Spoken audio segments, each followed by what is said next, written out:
নমস্কার, শ্রী রাধে রাধে। আজকে আমি এমন কিছু রিলেটিভস এবং পাড়া প্রতিবেশীদের নিয়ে কথা বলবো যারা নিজেদের থেকে আমাদেরকে নিয়ে চিন্তাভাবনা বেশি করে। তারা আমাদেরকে এতই ভালোবাসে। যারা ভক্তিপথে আছে বা আমার মতন ভক্তিপথে যাওয়ার ইচ্ছা রাখে কিন্তু সম্ভব হয়ে উঠছে না, চেষ্টা করছি আমরা। যেমন একাদশীর ব্রত পালন, জন্মাষ্টমী, গৌর পূর্ণিমা, নৃসিংহ চতুর্দশী, এই ধরনের ব্রতগুলো আমরা পালন করে থাকি। তো সেই কাকু কাকিমাদের কথা হলো যে আমরা কেন এই যে মালা পরেছি, কেন তিলক পরি। তো কাকিমা কি করব আমরা? এই যে মালা পরেছি, তিলক করি, ভালো লাগছে না না? আপনার ছেলের মতন মদ খেয়ে রাস্তায় পড়ে থাকতাম, রাস্তায় মেয়েরা গেলে টিটকারি মারতাম, রাস্তাতে সিগারেট টানতে টানতে যেতাম, খুব ভালো লাগতো। মানে এটাই তো চান আপনারা না?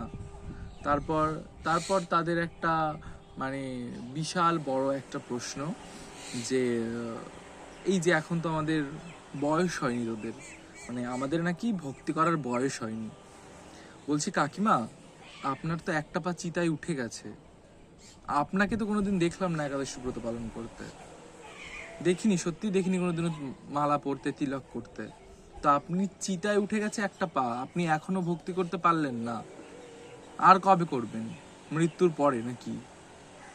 তারপর আবার একটা কথা, এনারা আমাদের বাড়িতে এসে বাবা মাকে এসে বলে যে তোমার ছেলে মালা করছে, তিলক পড়ছে, পুজো করছে, ভক্তি করছে, তোমার ছেলে সন্ন্যাসী হয়ে যাবে, তোমাদেরকে খেতে দেবে না।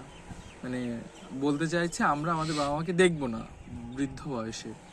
তা কাকিমা, এই যে মালা পরেছি, তিলক করেছি, আমরা আমাদের বাবা মাকে দেখবো না তো? তোমার ওই মদ খেয়ে, গাঁজা খেয়ে উল্টে পড়ে থাকা মেয়েবাজি করা ছেলে তোমাদেরকে দেখবে, তাই না? সেই আশা নিয়ে বসে থাকো। এখনো সময় আছে, ভক্তি নিজে করো, নিজের ছেলে মেয়েদেরকেও করতে দাও। আর একটা কথা বলছি, তুমি করবে না কোনো ব্যাপার নেই, তোমার ছেলে মেয়েকে করিও না, তাতেও কোনো সমস্যা নেই। কিন্তু যখন অন্যের বাড়ির একটা ছেলে বা মেয়ে ভক্তিপথে যাচ্ছে বা চলে গেছে বা যাওয়ার চেষ্টা করছে, তাদেরকে কখনো আটকাবেন না। ফারদার যদি দেখেছি এরকম অকাজ করতে, সেই দিন দেখবেন যারা শাস্ত্র পড়ে, যারা মালা করে, তারা কিন্তু হাতে লাঠিও ধরতে পারে। এ কথাটা আপনারা মনে রাখবেন। তাদের মুখেও জোর থাকে, শুধুমাত্র সভ্যতা ভদ্রতার বশে আপনাকে কিছু বলে না। ভগবান আমাদের বিনয়ী থাকতে বলেছেন অবশ্যই, কিন্তু ধর্ম রক্ষার জন্য যুদ্ধও করতে বলেছেন। এ কথাটা যেন মাথায় থাকে।